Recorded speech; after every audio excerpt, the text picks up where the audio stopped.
topic on whether or not there is systemic racism towards whites. Take it away. Yeah, absolutely.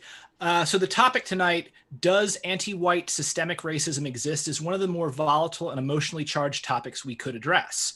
And I will be taking the negative position. It's very volatile, particularly in the fallout of the protests, reactionary violence, and the epidemic of state repression that is sweeping the nation, due in large part to our failure as a country to address the ongoing problem of police violence and institutional discrimination that targets minority communities. Now, before we begin, I'd actually like to observe just a few seconds of silence for Garrett Foster, who died tragically and heroically while escorting his disabled wife during a Black Lives Matter march in Austin, Texas. Nam-myoho Renge Kyo. Racism is something that has been inherent in the United States since the foundation of this country. As part of our national origin rests on the uncomfortable truth that America was built on the extermination of one race and the enslavement of another. One could say that racism is in a way America's very own original sin. And it is one that we are still reckoning with today. That said, grand socioeconomic narratives are never so simple as one group of people having bad ideas and acting on them. Bad ideas don't come from nowhere, and they aren't adopted arbitrarily. As such, it's important that when we talk about race, we need to define our terms. In my debate with prominent neo-Nazi J.F. Garipe, I gave a definition and explanation of institutional racism that is rooted in the material and sociological concerns of a given society. And this is the definition I believe we should be working with when we talk about institutional racism. Why? Well, because it's very easy to beg the question when talking about such a complex and controversial issue. And if we simply stick to what we feel racism is or feel what racism should be, we risk missing the core of the issue entirely. If we are to establish the existence of anti-white institutional racism, we must understand what race is, who or what creates it, and what purpose it serves and how it is utilized by society. And so we come to two, for lack of a better word, memes, which is to say elements of culture and systems of behavior that may be passed from one individual to another by means of imitation. In other words, monkey see, monkey do. The first meme is race, and the second meme is the state. In this context, to understand the first, you must understand the second. So what is the state? To put it simply, in the words of Max Weber, renowned German sociologist, philosopher, and noted anti-Marxist, the state is any institution that manages to claim a total monopoly over the justified use of force within a given geographical area. Now, this definition of the state is distinct from the common parlance in one key feature, namely that it does not include any political institution that exists primarily for the mediation and creation of policy. The state is not the government. It is the military and the police. The difference between the government and the state is the difference between the police officer who murdered George Floyd and your local city councilor. It is the difference between a senator and the ununiformed federal mercenaries who are currently blackbagging random protesters in Portland without due process and interrogating and holding them with neither charges nor trial. Contrary to popular belief, the state's primary function is not to protect people. Not individuals, not groups, and not ethnicities. The state's function is far more specific: to secure and defend valuable property. Now, this might sound radical or even shocking to some of you, but our society right now is based upon this principle. To quote Adam Smith, civil government, so far as it is instituted for the security of property, is in reality instituted for the defense of the rich against the poor, or from those who have some property against those who have none at all. Or to go back even further to John Locke, the great and chief end of men's uniting into commonwealths and putting themselves under government is the preservation of their property, to which in the state of nature there are many things left wanting. So the state, which is to say the people who are currently tasked with and doing an exceptionally poor job of quelling these protests and riots which I might remind you they themselves are responsible for, their goal at all times, whether the individual actors know it or not, is not to keep the peace. Rather, the peace is kept in order to keep the property, which is to say to serve the interests of the state's primary constituency, the wealthy, the powerful, the elite. Now, why is this important to understand when it comes to race? Well, for two reasons. One, here in America, due to the historical circumstances surrounding the founding of this nation, wealth and social class are currently divided with very little exception along racial lines. And two, more fundamentally, race itself is a product of the state's quest to remain in power and preserve the property of its primary constituents. Now let that sink in for a moment, because it's a big idea and it's not how most of us are used to thinking about race. Race itself is primarily a product of the state's quest to remain in power and preserve the property of the elite. Everything the state does is to this end. Now, we usually think of race in terms of skin color and facial features or ethnicity, but that is to miss the forest for the trees.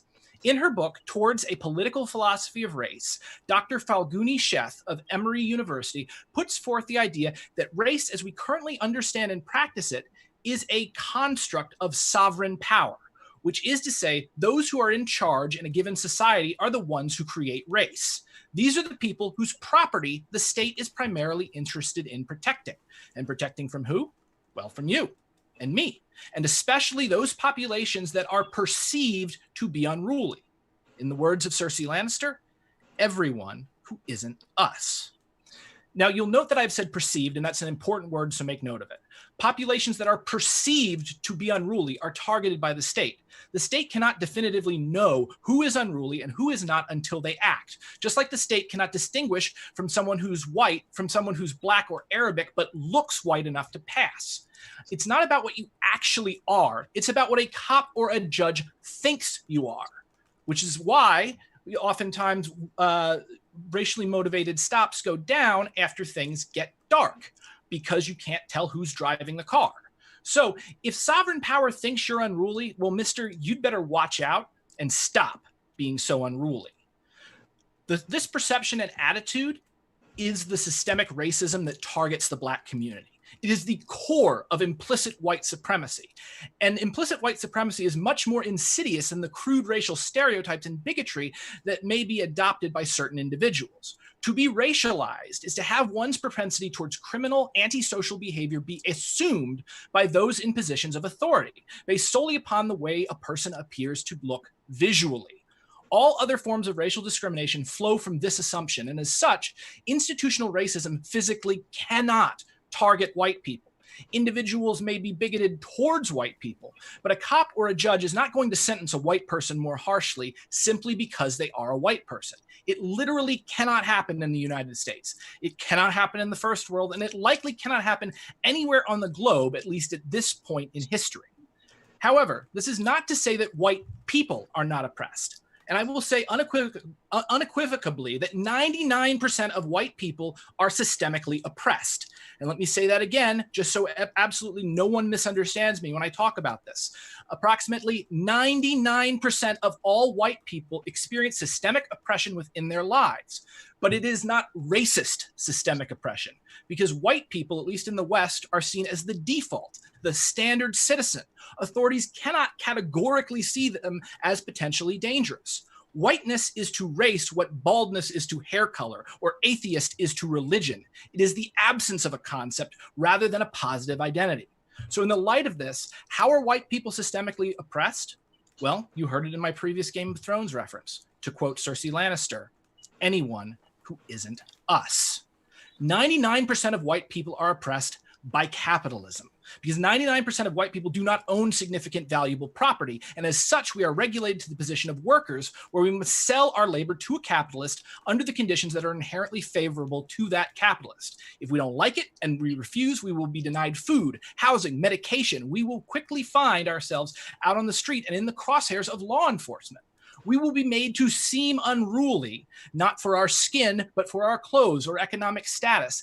And this is borne out by the data, because when crime rates are controlled for poverty, the disparity between racial groups virtually evaporates.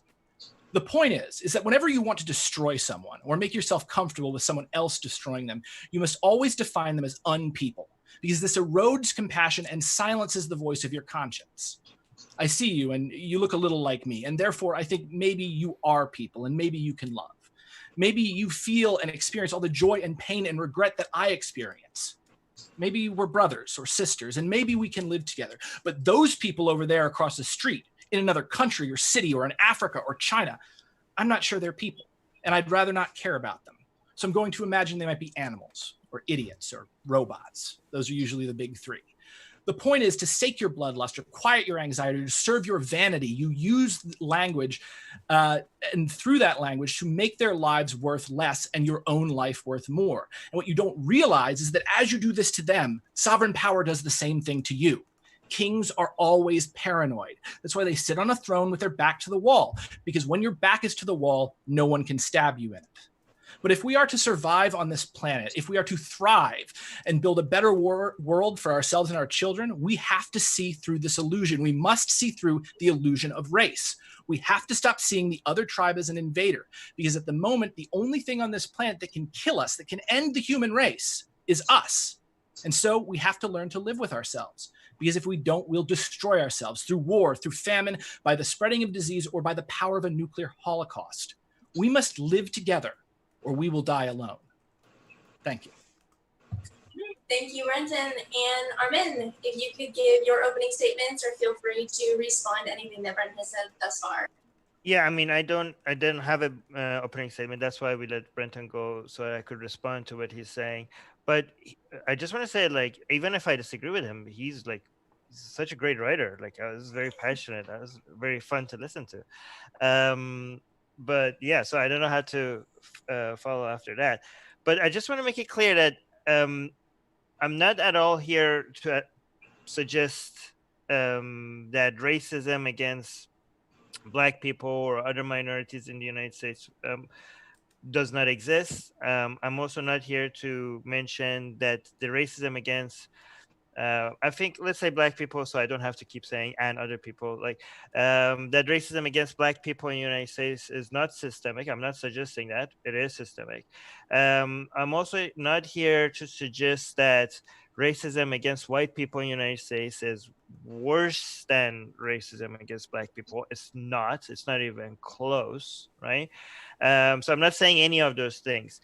But I do think that we might have a problem with definitions, and if we don't, if we disagree on definitions, that we might be talking over each other with it. Like, we're not even talking about the same thing. We might be saying things that we even would agree with each other if we were using each other's definitions. So the definitions that I'm working with is the ones that are like show up if you search for them. For race, the definition I'm working with is a race is a grouping of humans based on shared physical or social qualities into categories generally viewed as distinct by society.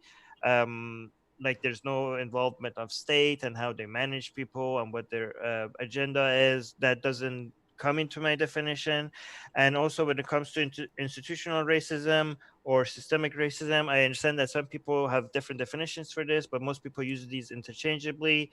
And the definition that I use for that is the one that shows up. Like, I'm comfortable with what the common definition is, which is a form of racism that is embedded as normal practice within society or an organization. It can lead to such issues as as discrimination in criminal justice, employment, housing, healthcare, political power, and education, among other issues. Another way to explain systemic racism, and again, we could debate whether it's helpful to define racism in the systemic racism or not, or whether implicit racism is real or not, because there's debates about that.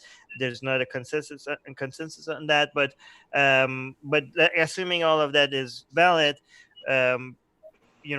systemic racism is, the way I understand it, is something as opposed to explicit form of racism. Explicit form of racism is intentional, is based on individuals, and it's basically what most people traditionally recognize as racism. I hate you. I hate these group of, like, I would never let my daughter, for example, date a Black person. That kind of crap people say, like, oh my god, yeah, you're a goddamn racist. That's explicit form of racism. Systemic racism, could be the source of systemic racism, could or maybe the point about systemic racism is that it doesn't have to be intentional, right? And it doesn't have to be even based on individuals bias. It could be though. So systemic racism, the way I understand it, is either based on implicit bias or racism by outcome, right? So implicit bias is a form of racism where people have these biases that they're not aware of. There are some tests that suggest that most people do have those biases, whether they're white, black, or whatever. But I don't. Those studies have been disputed. I'm just going to assume right now that they're true. I haven't. It's hard for me to analyze them myself. I'm open to being proven wrong on this, like because I'm not an expert on this. But I can. Right now, I think we're both on the side that implicit bias is a thing. It's real.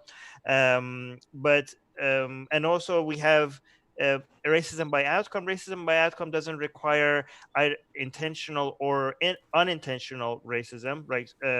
It's basically if you have a system that produce after adjusting for everything justifiable, like crime rates, like percentage of population, or anything else that any other variable that will justify a biased outcome. If you adjust for all of that, if you still get biased outcome, even if nobody in the system is explicitly or implicitly racist, the system itself is racist, right? So, for example,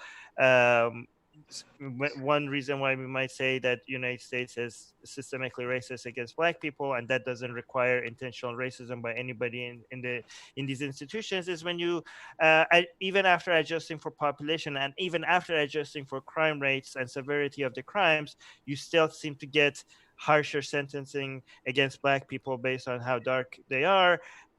Even if the judges are Black, like there's something in the system that is producing these racist outcomes, even if that is not the intention of anybody in the system. So that will make the system racist, even without requiring intention from the individuals within the system, right? So those are the two sources of systemic racism, and those are real. I think what we can acknowledge, though, is based on these definitions, as bad as systemic racism is, it is progress to have reduced explicit racism. Explicit racism, intentional racism, is, in my opinion, worse than unintentional racism or racism by outcome, right? And the fact that reducing explicit form of racism or intentional form of racism does not mean our job is done. Obviously, any form of racism is bad. But if I could, but I think it's fair to assume that a systemic form of racism is more widespread than any form of explicit form of racism, no matter how much explicit form of racism you have, right? So if you see widespread explicit form of racism in any society, you could assume that you must also have a lot of systemic form of racism in that society, right? So what I have to admit is that this is the reason why I think there is at least some systemic form of racism against white people in the United States, because of the existence of obvious explicit form of racism. This is hypothesis, right? So what I have to admit is that there is no data. There's absolute zero data that will prove what I'm saying, because this hasn't been researched. When it comes to systemic racism against Black people, there is plenty of data that proves that beyond any doubt. Okay, that systemic racism against Black people is a thing, based on the definitions that I just gave. And there is zero data that shows that systemic racism against white people is a thing. So my position is only a hypothesis, and I'm happy to be proven wrong once there's data on this, right? But I think it is so hypothesis, or you could say an educated guess based on anecdotes. Again, anecdotes doesn't prove anything, but the examples that we've seen on outright open accepted form of explicit racism against white people, and the fact that how the limited backlash against it and the normalization of it in society, to me, suggests that given how accepted explicit form of racism against white people is in countries like United States or United Kingdom or some other places, this normalization of explicit form of racism must have, or I think, again, I'm happy to be proven wrong, must have somehow creeped into institutions, as you know, and within the way that organize educations. Again, you mentioned the state, but based on my understanding of systemic racism, it could be private institutions, public institutions, the government, society, media, entertainment, any form of any institutional racism could exist within any of these, and it doesn't have to be widespread and everywhere. As long as you have it within some institutions, based on the definition that I read, you do have institutional racism, or systemic racism, right? So, for example, when based on the definitions that I'm going by, white people, and again, I understand that some people say race is not a thing, and if you're looking at it from a biological perspective, that is true. The only other race that we had was the Neanderthals, and we killed them. But so, from a biological perspective, there's only one human race left. But when we're talking about the common use of the word of race, we do, like, if we because, for example, words mean different things in different fields. For the word law, for example, in mathematics means something completely different than the word law in law school, right? So race means something completely different in a biology class than when you're talking about race in, I don't know, society, or it's just common use, I think. And based on that definition of race, not in biological sense, yes, the race is a thing. Yes, it's made up, but there's many things that are made up that we decided to. Doesn't mean that it's not meaningless. Like, I don't know, contracts are made up, but it's not meaningless. It's a good thing that we define them. And race is also something that we made up, and it means it's a real thing, even though we made it up. And based on that definition, white people are a race. Black people are a race. Persians, Arabs, not Jews, Ashkenazi Jews. They're all different races. And you could be absolutely, you could be racist against white people. And something we have to first acknowledge is that if I can't convince you that, I mean, I don't know if you agree with me, that explicit form of racism against white people exists, then I don't know. We can't even move forward to talking about whether this racism is systemic or not, right? So I think the first step is to even see if we could agree that if people say, "Fuck white people," "cancel white people," "all I want for Christmas is a white genocide," are these like all white people are racist, saying white people are responsible for all the evils in the world? These things that following a lot of, I'm not saying you ever said that, but following a lot of far left content creators, I don't know what to call them, woke people, far left content creators. Yeah. Again, I also want to make it clear. What? Woke scolds is the term. I think you're looking at. But I also want to make it clear that if I say far left, this has nothing to do with the left. Like, I don't want to come across as suggesting that even even everybody on the far left or the left thinks like this. Okay, but this is mostly a an idea that comes from far left circles, and it is a common view. Like, I mean, it's not a majority view, but it is widespread. It's big enough for us to acknowledge that a lot of people hate white people. Okay, and I've seen examples of it. I mean, in the past 5 years, it seems to be becoming more and more mainstream, and also it used to be that it just doesn't get the backlash that other form of racism gets. Like, the same things that people would say about Black people, Jewish people, Arabs, or any other a group of people. If you say the same statements against white people, the form of systemic racism that I saw, it was like, okay, you you can get away with it. But now I'm seeing that actually different organizations and different media, mainstream media, are actually even, spreading those ideas, spreading hatred towards white people, or talking about the whole group of people in general terms. I mean, even if you don't want to, I hope that even if you don't want to acknowledge that, define that as racism, that would be just a semantics. I'm hoping that you acknowledge that that's disgusting and wrong to talk about a whole group of people in such general terms. And as we go forward, I could talk about some examples of what I've seen to show you why within media, within different institutions, why just outright racism against white people is normalized and accepted.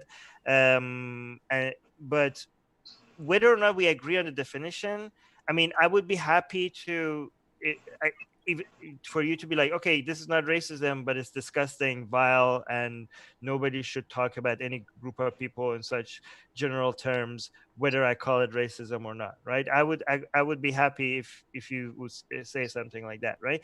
But that would be that would be the explicit. So, for example, then Probably have maybe a minute left.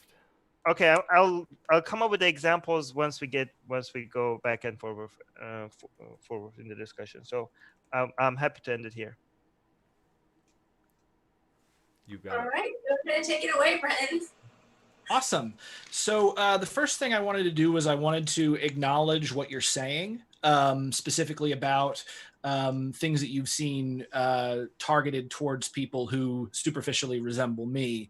And I want to applaud you for having that compassionate reaction, because it does suck when people are mean to somebody for like bad reasons. I have experienced, for the purposes of this discussion, I'm not going to call it racism. Not because I wouldn't call that racism on the street necessarily, but we have to understand the difference between, and you even actually brought this up in your opening statement, so you do understand this difference, between a technical definition and a colloquial definition. Because words they're symbols, and they stand and they mean different things in different contexts. And sometimes there are even concepts that we don't have a word for within a language, and it limits our ability to talk about it. Like one of my favorite things that I wish English had, but doesn't, but German does, is like there's a term, I'm not even going to try to pronounce it, but it basically means like a face in need of a fist. I usually think of that when I look at like Tucker Carlson. And I'm kidding about that, by the way. Nobody punched Tucker Carlson. But like, it's difficult to have that concept within to have certain concepts. So the English language conspires to make discussions like this difficult, which is partially, I think, by accident and maybe partially a little bit by design. So first off, can we refer to somebody hating, explicitly hating someone as bigotry for who they are for bad reasons? And that bigotry could be based on race, but it isn't racism in the way that like people are racist against Black people necessarily, just when we're talking about like large systems of power. Is that okay? I consider bigotry based on race to be racism, but I'm happy to work with your definitions, just because I don't want us to argue semantics, because we understand what we're talking about. Yeah, because when you're dealing with like you're not a bad actor, but when you're dealing with bad actors within this, a lot of people will play like a Mott and Bailey fallacy, where what they'll do is they will try to move around and change the definition of race or racism based upon what's most convenient for their argument. And let's try to avoid that. First off, yes, I will acknowledge that anti-white bigotry exists. I don't necessarily think that like hashtag waiting for white genocide is necessarily it's not really, that's not really a hashtag, but something like that. That's not really a call for white genocide. That's people making fun of Nazis who think that like Nazis think that like if you show an interracial couple in a TV commercial, that's white genocide. Which is simply not the case. But, again, Poe's law. There may be some not so woke scold out there that actually does hate white people and takes that stuff seriously. But one of the things that I've learned, because I've dealt a lot with the radical left, is I was very active in Occupy Wall Street. Since then, I covered the movement, I covered trials in the movement. And when you deal with people on the radical left, a lot of the time, and this is, I'm not talking about Democrats, I'm talking about communists and anarchists and other forms of socialists, you get a lot of hyperbole in the way that they talk, and they don't necessarily mean what they're literally saying. So I might be sitting there on Facebook, for instance, and see a nasty story about some guy being a total jackass.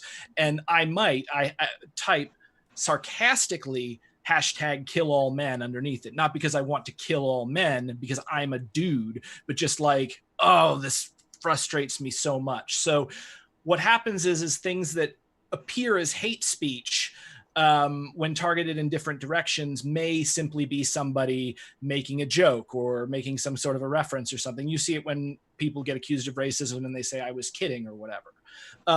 Now, you're right in that people do not respond to these sorts of attacks against white people in the way that they do against minorities. But that's for actually a very, very good reason.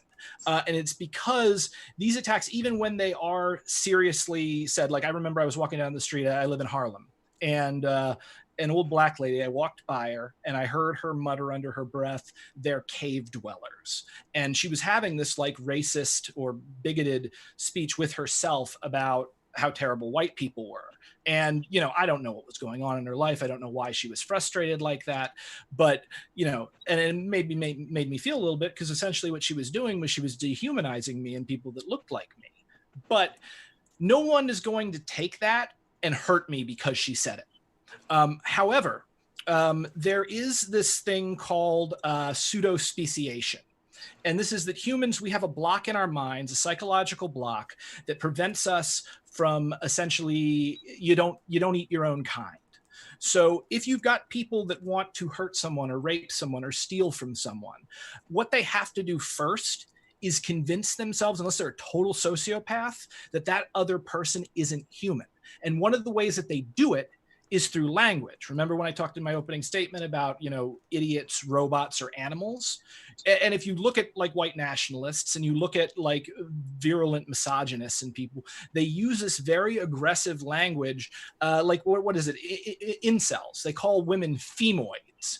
That is pseudo-speciation. Now, if you try to pseudo-speciate a white guy like myself, you're going to have a really hard time convincing people that I'm not human, because as my identity is like at the top of the identity social pyramid, at least as far as like race is concerned, and gender and sex and orientation is concerned. But what happens is the further you go down that pyramid, the more vulnerable a situation a person is actually in, and the easier it is to erode those feelings of compassion.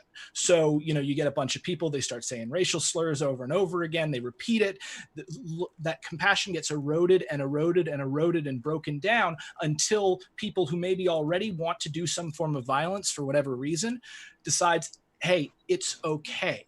So the huge overreaction or seeming overreaction, the double standard that you see, is because hate speech represents a legitimate physical threat to the people that it targets. Whereas hate speech against white people, even if it is super hateful and awful, is not going to have the same kind of effect. It's just going to be someone being mean to us for a bad reason. For the most part, we can let it roll off our backs. Does that make sense? Well, I agree that it's not as bad. But what I don't agree is that it needs to be that bad for it to be institutional racism, right? I agree that as the world we're living in today, it's not, we're very unlikely to, well, actually, somebody's going to play this like 1 month from now, somebody's going to kill a white person and we're like, Armin, what the hell did you see? Yeah. But it doesn't exist. The violence, the dehumanization, the consequences is not at all the same level, at least not in the United States. I mean, the de facto thing that you're mentioning about white people as being the de facto. That's only in white majority countries, just to be fair. But well, you're I right. mean, not necessarily. I do agree with you for the most part on that, but also like take China, for instance. China is not a white majority country, but if I'm not mistaken, like in China, if you're white, you can be hired just to be a white person and hang out somewhere. Like they will hire white people just to hang out in like Chinese clubs, so people go to that club because they think rich white people are going to be there. Yeah. I mean, obsession with white people is I've seen that in many places, in Philippines, in Iran, in China. That is, to be fair, that's also extremely racist and disgusting.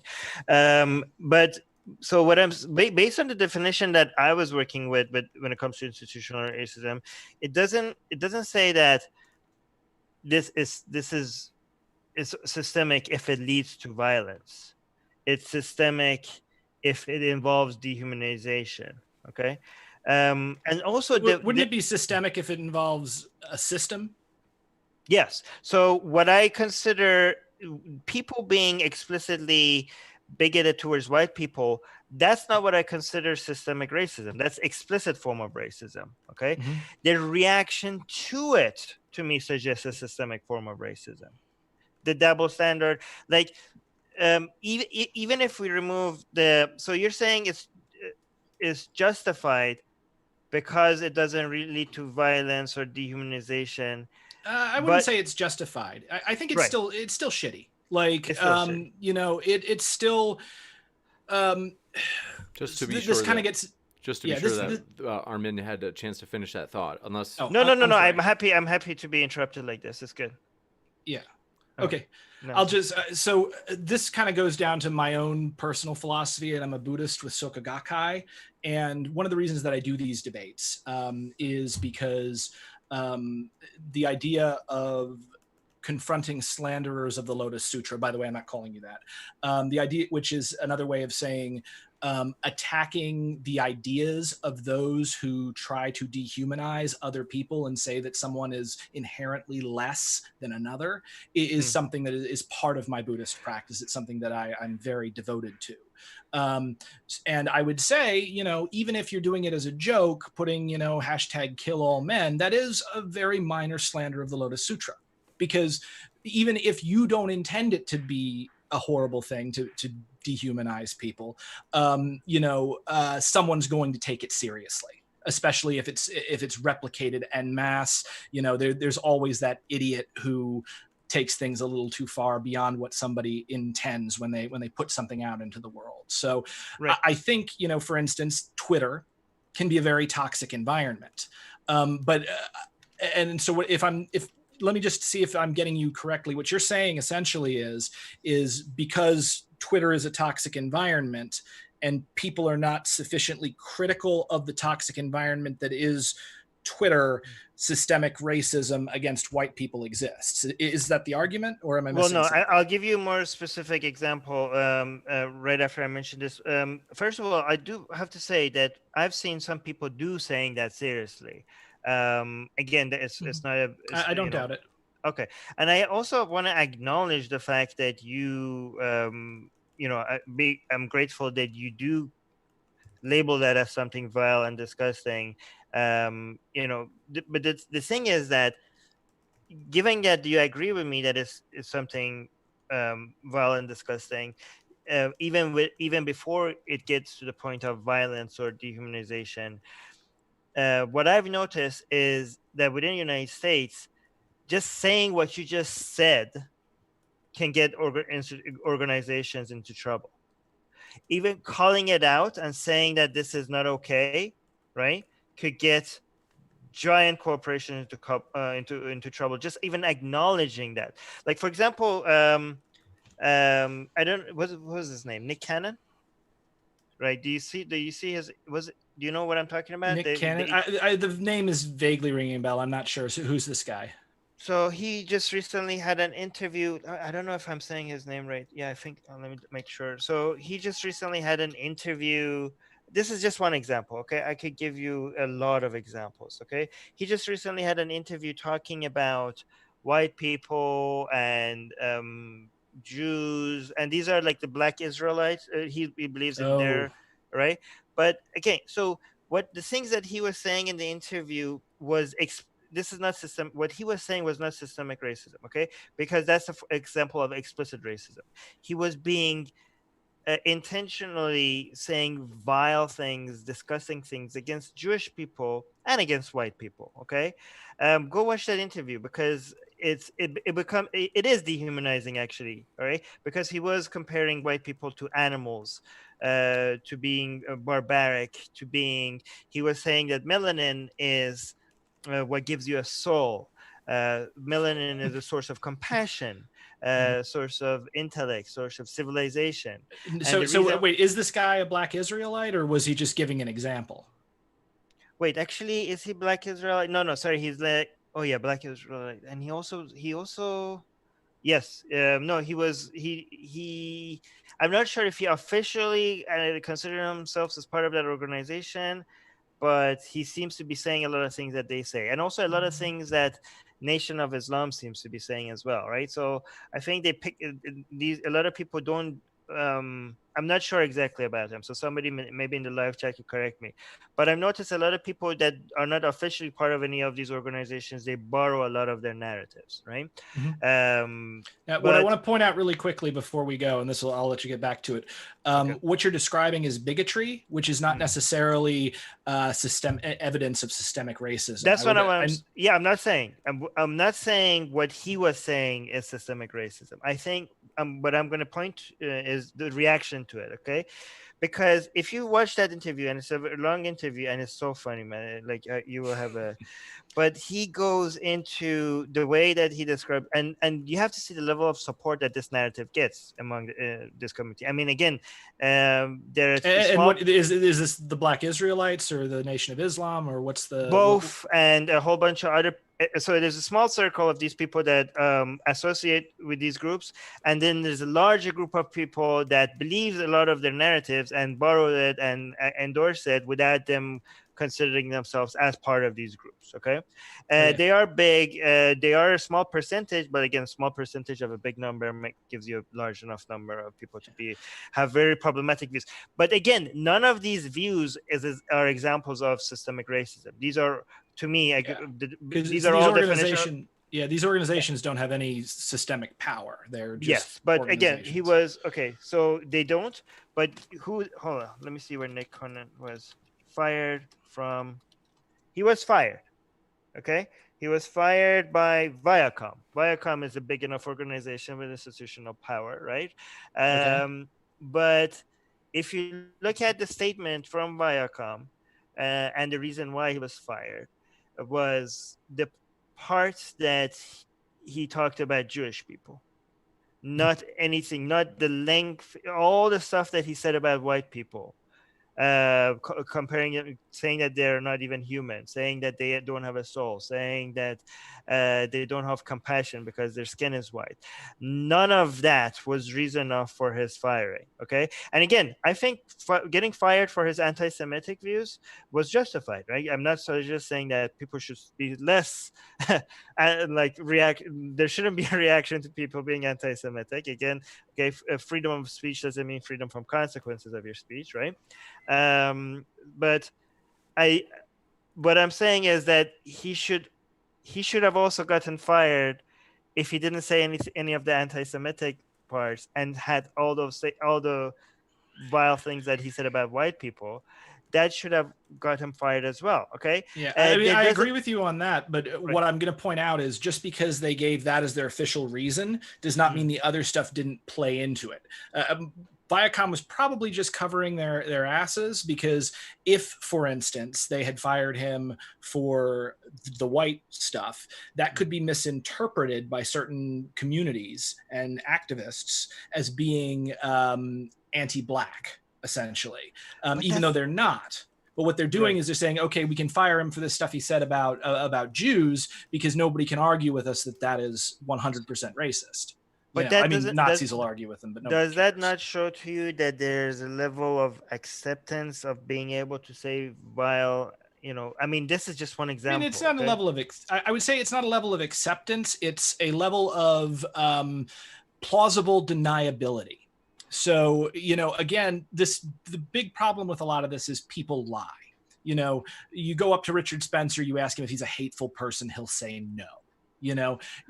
People lie about who they are. They lie to themselves, and they lie about their motivations for a variety of reasons. So whenever you're dealing with something that's really thorny, like this issue of race, you have to deal not just with the people who tell the truth, but also the people who are bad actors. So for instance, when that "it's okay to be white" thing was hashtag, no one was saying it wasn't okay to be white, but literal neo-Nazis on 4chan put that forth with the hopes that they could use that to push their neo-Nazi ideology. And so you will see neo-Nazi accounts tweeting, "It's okay to be white."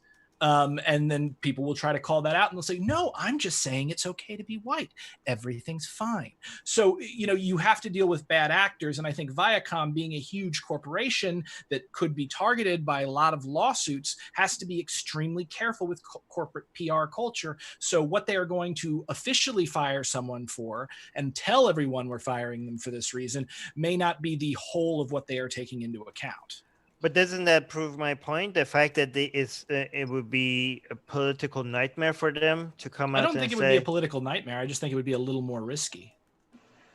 Okay, I mean, I disagree, but let's even go with that. The fact that it's political risky to come out and say for an organization that powerful, for it to be risky to come out and say, "Oh yeah, we don't tolerate I would say anti-white racism, but I'll go with your words. Like, we don't tolerate anti-white bigotry, even if it's not in this organization, and that's why we're letting you go." The fact that you will get in trouble for that, the fact that you're going to get a shitload of, that should go without saying. It wouldn't necessarily be that they'd get in trouble for that. So let's say they do. It would this. get, like, let's say they say this. Because what happens is that when somebody says something, people infer from what they're saying. It's like, what are they not saying? So say Viacom looks at that thing and they say, "We're firing him for his anti-white statements," right? And they put that out in their press release. First of all, people will say, "Whoa, he said anti-Jewish stuff. What about the Jews?"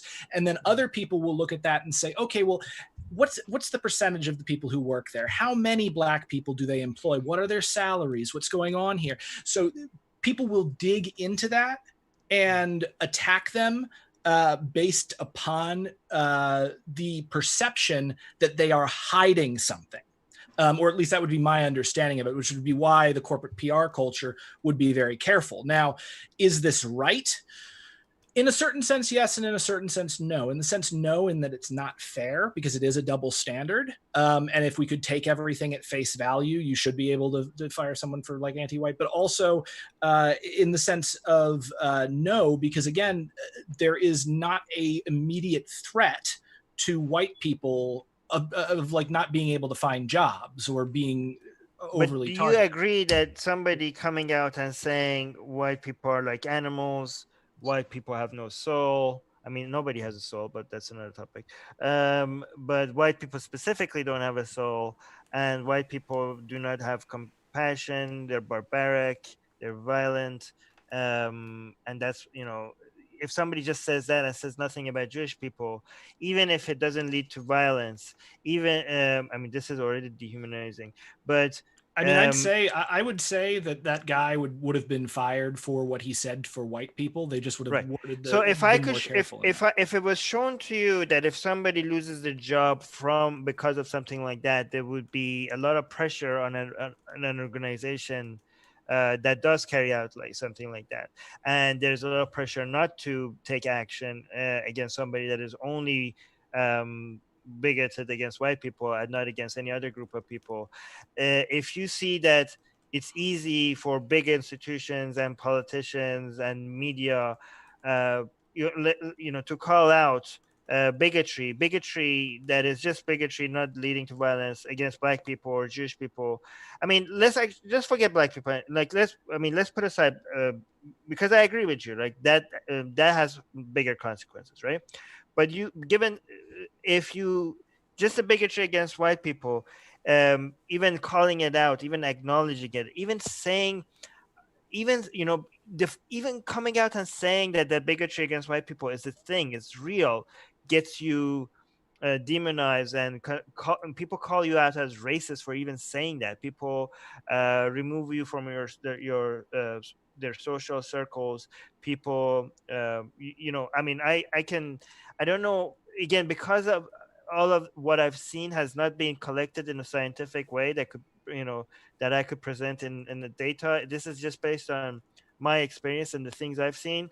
But this kind of attitude is widespread.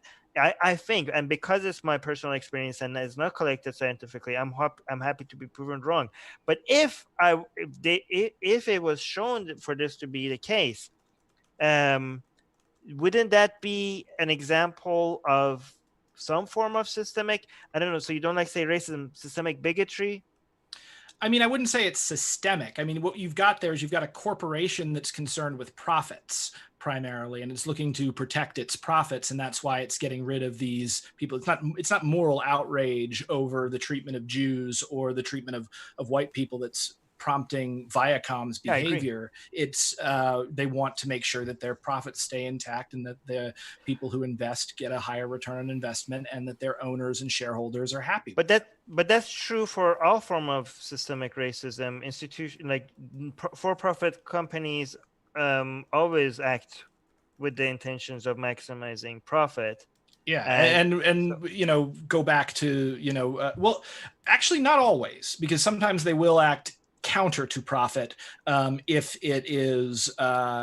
they are sufficiently racist. I mean, you saw that in the Jim Crow South.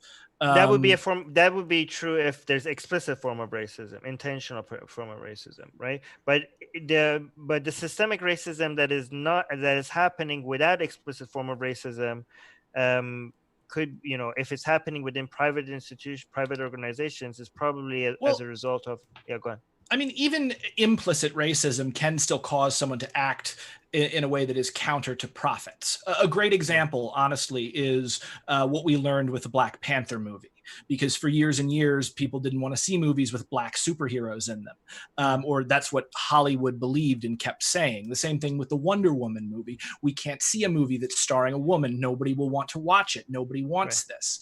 And what we found with Wonder Woman and Black Panther, there's a huge market for this. So the intention is profit. Their intention, their conscious intention is profit, but their conscious attention towards profit is influenced by systemic or by implicit racism and sexism. So I think what we're doing, by the way, is there's a bit of a conflation between implicit and systemic. Systemic contains both explicit and implicit types because it relates to systems and how systems interact with people, whereas implicit is unconscious bias towards a person for bad reasons, and explicit conscious bigotry is explicit bias. The way I say it, there's three forms. There's explicit form of racism, implicit form of racism, and racism by outcome. And the systemic form of racism is the last two. Is a mix of the last two. That's the way I saw it. But I'm happy to change my definitions. Have you ever read A People's History of the United States by Howard Zinn? No. I would highly recommend you check it out, because they do the fourth chapter, I believe, and it's online for free. You can see it at historyasaweapon.com, but it's called Drawing the Color Line. And it actually goes into, as I said, the United States' own original sin. That's my term, not his, but I stole it from the Bible, so whatever. Or I stole it from Catholics. So, but this is why, by the way, why it's giving us, as an atheist organization, an excuse to go after all of this, because it's becoming so much like a religion. But go I mean, no, you know what? I got to tell you, I do think that there is a lot of religious or culturally religious behavior in a lot of kind of the woke scold kind of things. I think you are correct in latching on to that. Confessing your sins, penance, like there's a sins lot of the father being the sins of the son. Yeah. Now, I don't think that that's necessarily 100% tied to religion. I think a part of that is human culture. And that'd be a great debate in and of itself to just go into that and to see where these kinds of antisocial tendencies come from. But what The reason why I brought that up is it talks about the creation of racism and racist attitudes at the beginning of the foundation of the United States. Because originally, when they brought both black and white people over, they were not brought over as slaves. They were brought over as indentured servants. And they seemed on the contract that to be equal parties with the people indenturing them. Now, in reality, no, that was just the contract. And these people were basically slaves. Either they'd been captured or wound up in debt.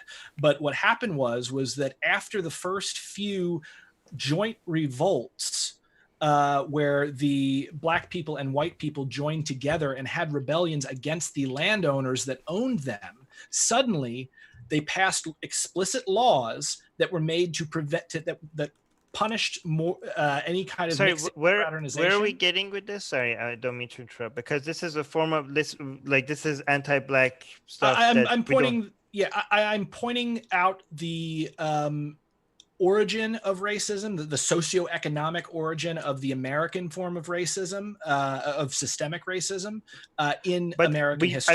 I think we agree on that, and I also would agree with you if you want to say that the effects of that even continues till today. Like, for example, I agree with generational poverty. I agree that Jim Crow and slavery, is the effects of it is not erased, and sure. Well, but my point in bringing it up, and seriously, read Zinn. It's really good. Like, he's not the best writer in the world, but it's a good book. The reason I'm bringing it up is that both the explicit and the implicit attitudes were tied together from the very beginning, and one grows from the other.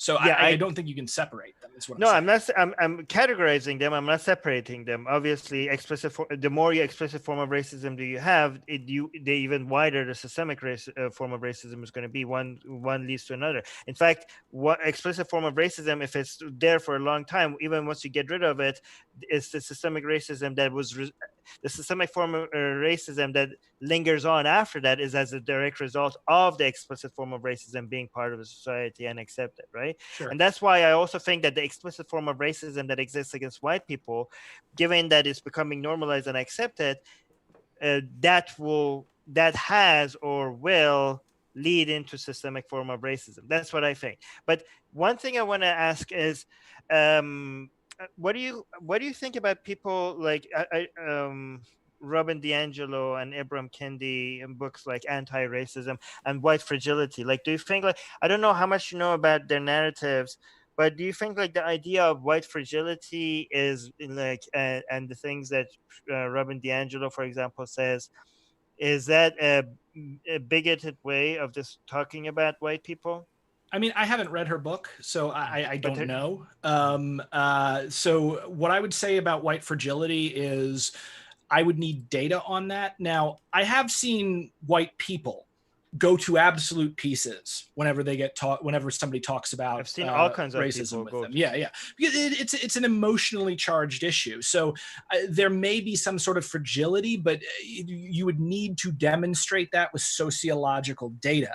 And I haven't seen any of the data. She's not interested in data because she says she thinks data and science is white people tools to oppress minorities. And I hope you see how ridiculous that is. And she doesn't even suggest that. She outright says it. Okay.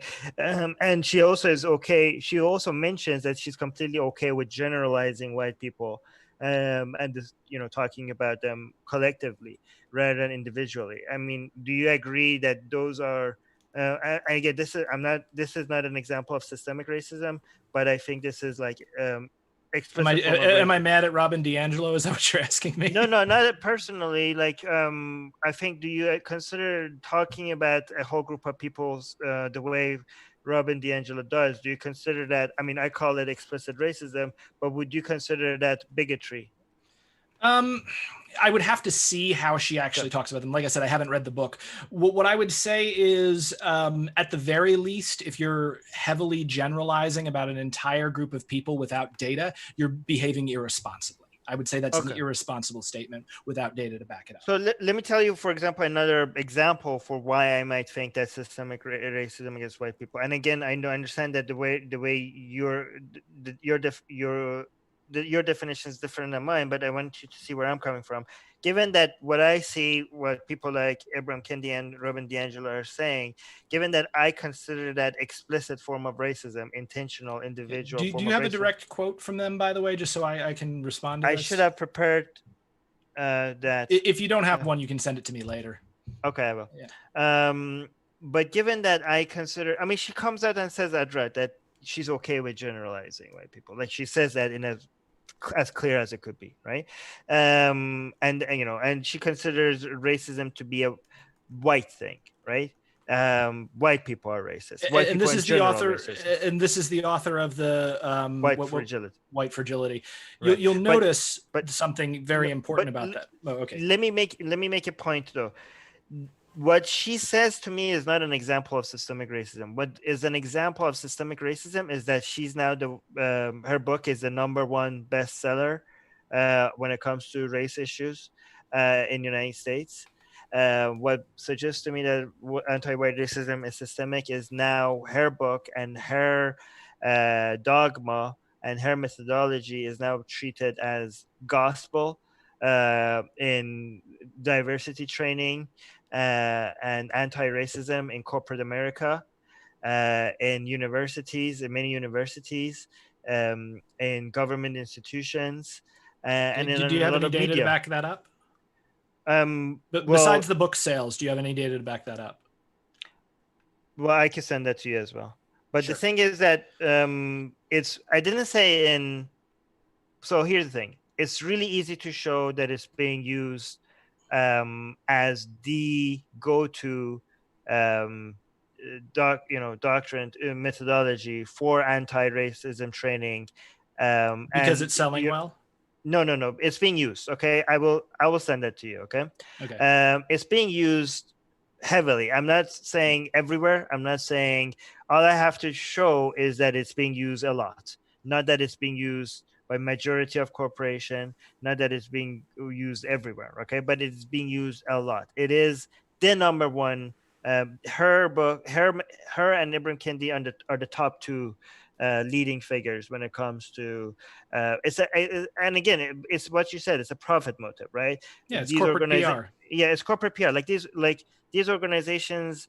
They just go look at the top sellers, the people that other people are seeing as authority. They hire them. They're like, look, we're doing something about it. Can you please shut the fuck up and not come after us, right? So, but unfortunately, it is spreading. And that's the treatment of corporate America and universities. I mean, again, what I have as also a lot of stories and example. And again, this is not what I also mentioned is that I'm happy to be proven wrong with data, but I have a lot of anecdotes of students in universities that are this is being taught to them in philosophy classes, in sociology classes, in diversity, in classes that is these books don't even belong to, in people that are learning about education, in classes that people are learning about how to teach kids. Apparently they have to learn about so how many students are you hearing this from exactly? Well, I mean, a lot. I don't know how I can send you, like, again, these are all, it doesn't really. Yeah, it sounds like anecdotal data. Now, no, I agree with you that it's anecdotal. Mm-hmm. That's why what I say, I think anti-white racism is systemic in the United States. I don't think, I don't even treat that as a theory. I treat it as a hypothesis, because I've only seen enough anecdotes to think that this should be considered seriously. Not that not that it's been proven that this is a widespread thing, right? So can I give you a quick example of systemic racism as it plays into the United States against Black people, just really quickly so we can see? Actually, can I suggest that, because if you're going to say to me that systemic racism against Black people is a lot worse, I don't think we're going to have disagreement there. Yeah, I'm not saying that it's worse. I'm saying or more widespread. Yeah, or even more widespread. I mean, I think it is worse and more widespread if we are to assume that that systemic racism takes place. But I mean, again, term for systemic racism was created specifically to deal with how systems interact with minorities. So if it's not sufficiently like the systemic racism that interacts with minorities, should we even call it systemic racism, or should we come up with I'm just some working new with term the for it? definition that I have. The definition that I have is a form of racism that is embedded as normal practice within society or an organization. The interesting thing is that it doesn't even say organizations. Like you have to just an have an organization. organization. Right. So I think I mean, it's easy to prove what I'm saying, I think. Well, I think the problem is one, you're going with a dictionary definition, and dictionaries only use words and how they are used in common parlance. And you're using a dictionary definition to argue essentially with academics using a technical definition.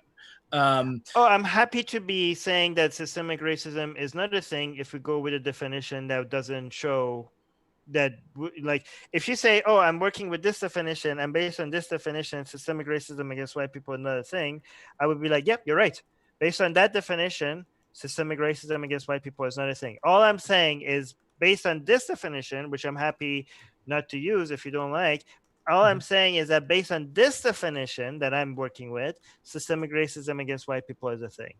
I mean, I would say that definition, at least in the way that you're talking about it and describing it, is insufficient, because it is so different in practice than what the people who created the term systemic racism meant when they created it. So like a good example would be Freddie Gray. Freddie Gray lived in Baltimore, and he was directly affected by Jim Crow and redlining. Now, he lived after it. He was, during our lifetimes, I think he was actually younger than me. But he was raised because of redlining, because people would not get, and the government would not give home loans to Black families. He was raised in illegal tenement housing that had lead paint on the walls. He grew up as a baby ingesting lead paint. The lead paint damaged his mind and stunted his development. And this was proven in court. It did happen. He won a lawsuit about it and then was later tricked out of his money by a corporation that tricked him into trading away his whole settlement for like a small lump sum that was spent very quickly. Freddie Gray, the ingestion of lead damages your ability to think critically. It increases your aggression. And when he was targeted by the Baltimore Police Department, he, I believe, ran. And because he ran, they tackled him. They found a small knife on him, and they took him for a rough ride in their van and drove the van around, basically doing donuts with him not buckled in, and it severed his spine and killed him. Now that's an example of systemic racism, and it wasn't even necessarily explicit systemic racism from those officers. They might have thought, oh, this is just a jerk and we're going to give him a tough time. But you can see how all of those factors contributed to this perfect storm that killed this human being after making his life miserable. I mean, if you want to give me examples of systemic racism against Black people being a real thing, it's not that it's a real thing. It's that it's so different from what you're describing that I don't think it's appropriate to use the same term. I think what you're describing is bad, but I think it should have a different term. Okay, but if we're okay, maybe you're right. Okay, and I'm happy to be saying like maybe we should have come up with a different definition than here. But if that was a definition that we were using, would you then say that systemic racism based on that definition against white people is the real thing? I mean, I'd be careful saying systemic because then someone might misinterpret me. But what I might say is, let's call it, just for the sake of argument right here. I know we're doing a debate here, but just for the sake of argument in this one, what if we called it like toxic woke scold culture? Or we called it toxic PR culture, toxic corporate PR culture. I would say, yeah, that sucks and somebody should do something about it. Okay, great. I don't mind if it's using different words, as long as we can acknowledge that it's toxic and having to deal with it. I think I would be happy with that. Yeah. Well, again, and I'm fine with it, because what I'm mostly concerned about is I don't want to see the struggles of minority people kind of washed out and replaced with the struggles that white people necessarily have to deal with that are bad, but not the same thing.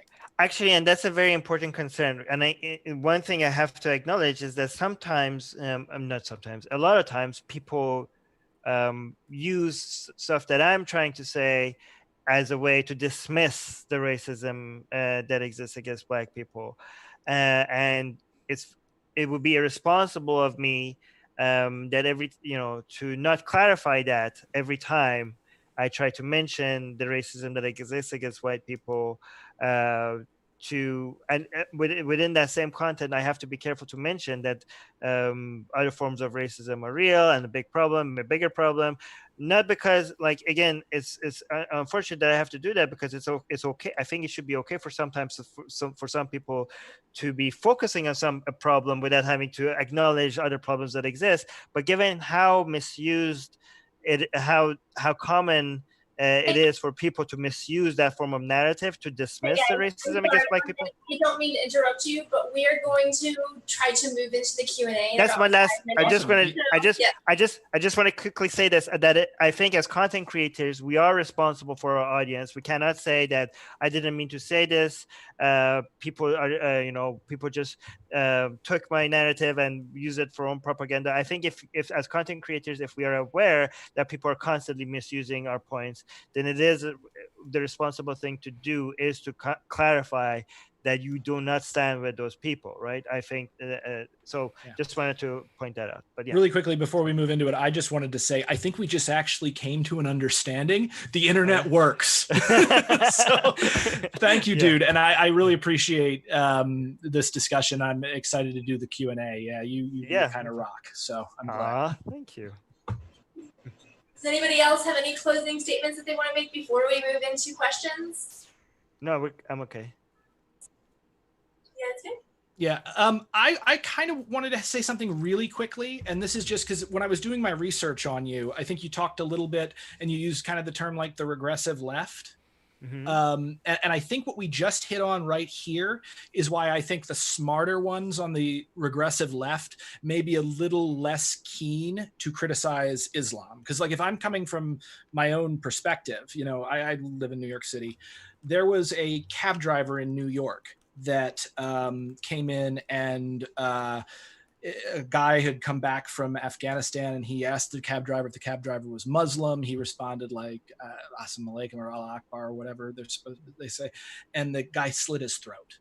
And I always think of that when I am going to say something about some other community of people. So I think in the same reason that I'm a little careful with racist stuff, I think some people on the left, the smarter ones, not the dumber ones, are probably thinking something like that where they don't want their words to be used by bad actors further on down the line. And some are just idiots. But I think that might be the core of the regressive left issue that some people have. I think it's completely fair, even if that was not the issue, for some people to want to focus on certain ideas. Like if some people want to focus on Christianity and not criticize Islam, some people want to focus on Islam and not focus on Christianity. Some people want to focus on religion as a whole and criticize all of that together. But my problem is not the people who say like, you know what, I don't know what the consequences of me criticizing Islam would be. I don't know. You guys could do that. I'm going to focus on Christianity. I don't have any issues with that, right? I have an issue with people that, criticize Christianity but make excuses for Islam. Mm-hmm. Go out of their way and saying, "Oh, Islam is not that bad. Islam is pro-woman. Islam is this and that." And I'm like, no, this is worse. Like, for example, even if you go, like some people saying like, oh, how could you be a feminist if you're not speaking about women in, I don't know, the Middle East? I'm like, well, maybe because they want to focus on women at a certain place. Clean your own backyard. or even like, you're just passionate about a certain cause and, you want to focus. It's okay to focus. My issue is not with people that do not speak about women in other places. My issue is people who are fighting for women's rights in some places, but they're making excuses for anti-women policies and ideas in other places. If you do that, that's when I go after people and call them regressive leftists. If they that's awesome and very, very reasonable. So I applaud you on that. Gotcha. Okay, can we move into we can probably move into the Q&A. So thank you so much, gentlemen. And I want to mention, folks, if you had not seen it, both, or in fact, all three of our guests are linked in the description. So if you'd like to hear more from them, you totally can, whether that be Brenton, Armin, or Kay. So excited and reading slightly out of order because I specifically asked Kay if I could read this particular super chat. Movie theory. Thank you. That's right. That's right, Brenton. Okay. Says theory, oh boy. Brandon, it's nice your wife's boyfriend let you debate tonight. It never gets old. I gotta say, I heard that before. My wife does not have a boyfriend. I'd be okay with it if she did, if I liked him or something. What's also interesting is like, I don't know, like, that's kind of almost a hot thought if you kind of have like if you're into like S&M and stuff. And I won't rule on whether I'm into that or not, but yeah. Okay, it's time to go to the next one. We've heard enough. Thank you. Go ahead, Kay. I have an actual legitimate question that does not regard Brenton's wife or her boyfriend. Sunflower asks, if someone on Call of Duty hears an accent in their opponent's voice and wants to insult or offend their opponent, do they use racial or religious slurs? Is that person a racist, and should they be canceled? Armin, do you want to take that one, or should I? Sorry, I didn't understand the question. Can you? I believe that she's asking if, on Call of Duty, if someone hears an accent in the voice of the opponent and wants to insult them, as so often you see. I think it depends on the intention. If the intention is to demean a whole group of people, then it's racist. Again, it's really hard to read people's mind. But if somebody is using that as an insult the same way that they would use against it, I mean, they're probably just not a very nice person, I guess. I don't know. Maybe it's just normal in gaming community. I'm not very involved in that. But I think if you see it as racist, if it's used against minorities, but you don't see it as racist if it's used against everyone else, then you're being a bit biased unless you somehow know the intentions of the person doing it.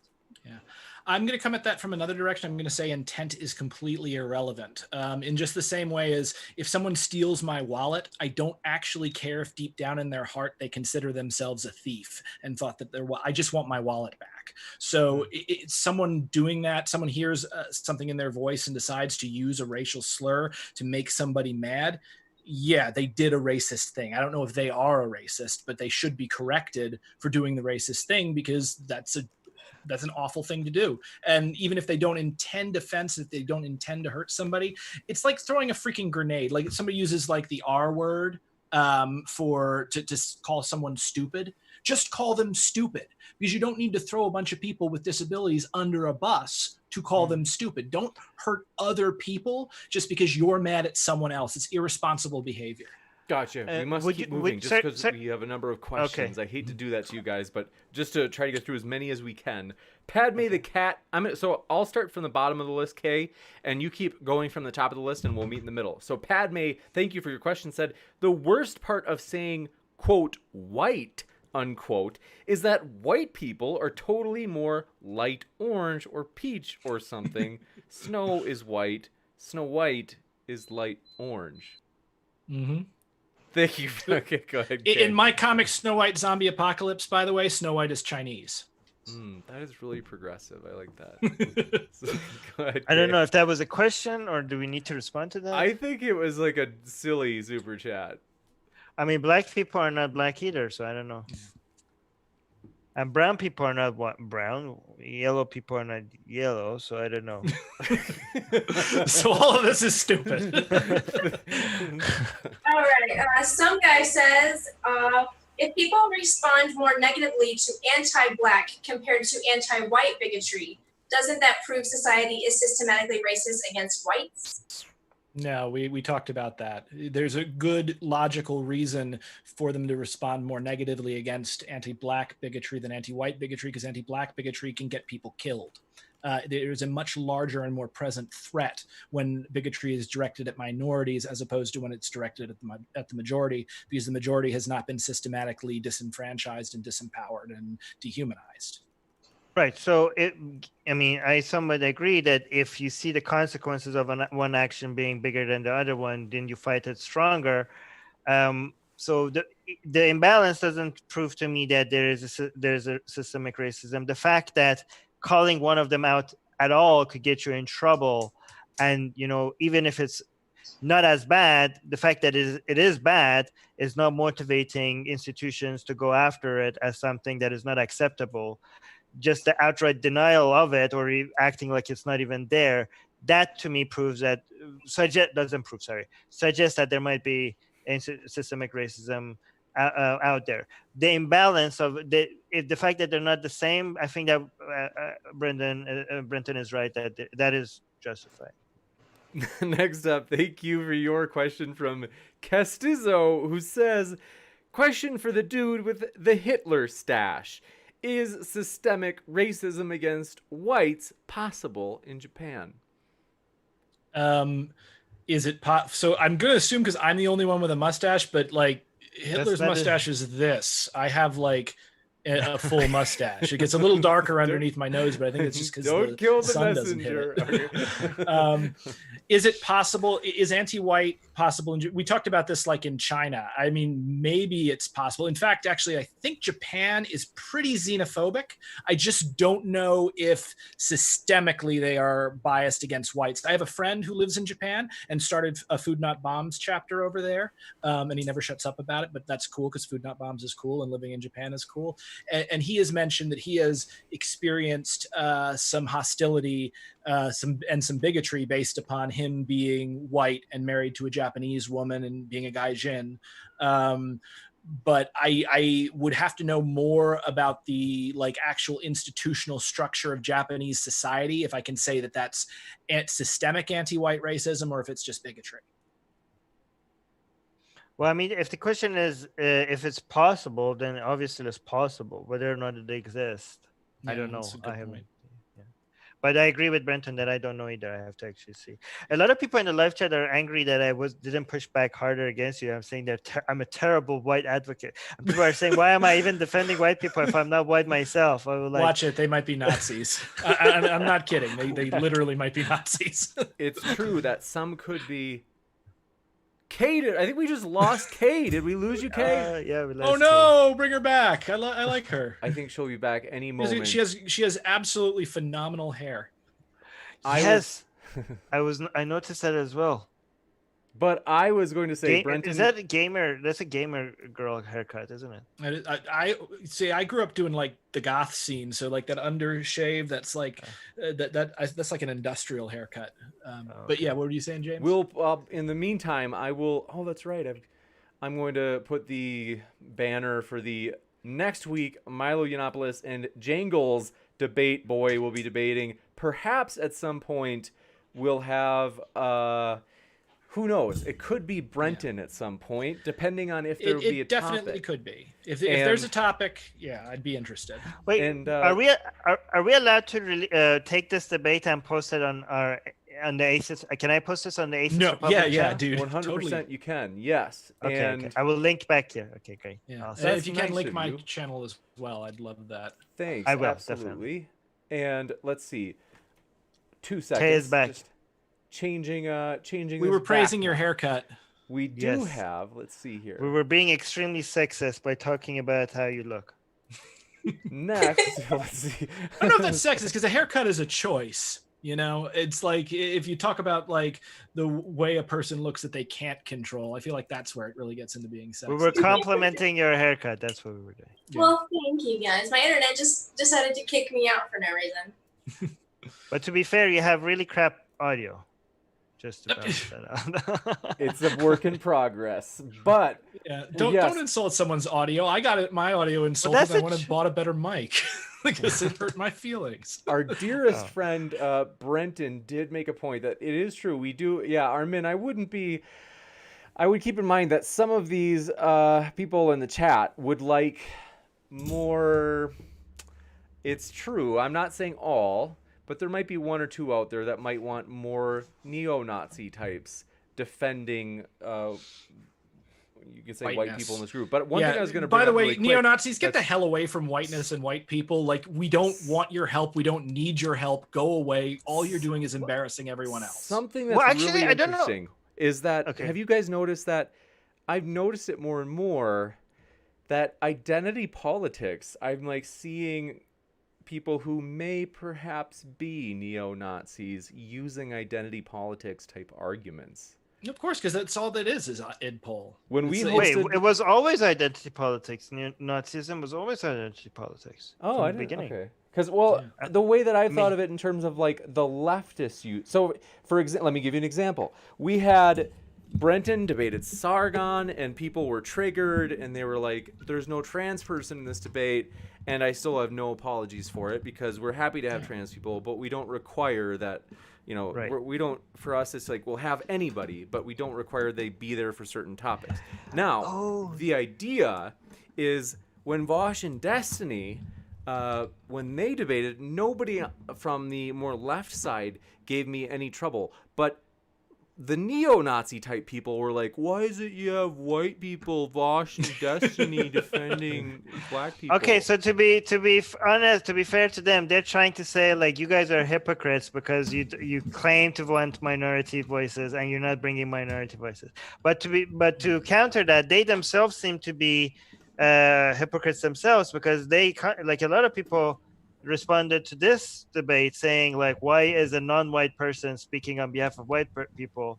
So they themselves are exactly like the people who they criticize. I also want to mention to Brenton, by the way, one thing that I think you might appreciate is the fact that a lot of what I say has successfully changed the mind of a lot of what you call neo-Nazis, because I believe like that. for example, I make videos and content saying, white racism is systemic, and then a whole bunch of them get excited and come over, and then I say, well, it's not as bad as anti-black racism, right? So, and I also have like videos saying Islam is worse than Nazism, and they get excited and come over, and then I say like, well, Islam is bad because the main victims of Islam are Muslims. Most Muslims are great people because most Muslims are better than Islam, and the best way to fight Islam is to befriend Muslims. Demonizing Muslims, it does not achieve anything. Like so,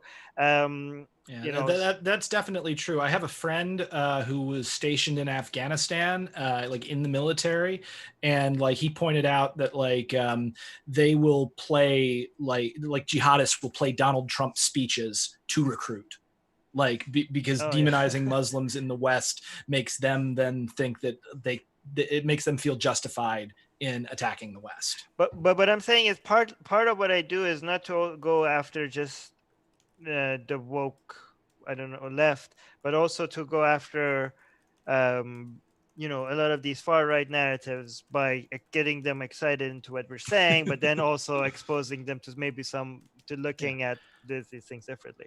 Well, you're doing something that's really important in that you are acknowledging their pain and their perception and their because too many people on the left will not acknowledge the kind of pain and oppression that some of the people on the right feel. And if you don't acknowledge what they're feeling, if you don't acknowledge where it's coming from, they won't believe you and they won't trust you.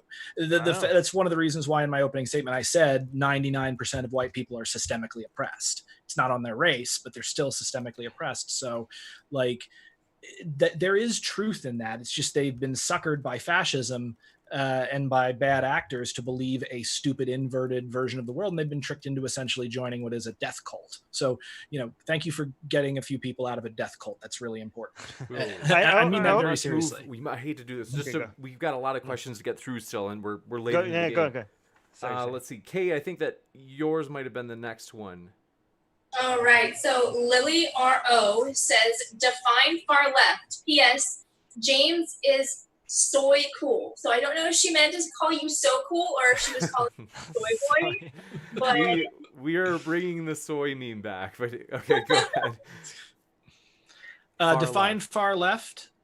So here, if you think about the political sector, and I really think that the like that XY, there's problems with it, but the sort of the XY graph from economic socialism to laissez-faire and authoritarian to libertarian is a really important way to think about it, because the right-left spectrum that's based on the French Revolution and like where people sat in the French Parliament. It doesn't really make sense with modern politics. But to say what I would consider to be the far left would be someone who advocates either classical anarchism, a version of classical anarchism, Marxism, or a form of non-Marxist socialism. So they have to be someone that wants to eliminate capitalism and attack the institution of private property in one way or another. If they do not do that, they are not on the far left.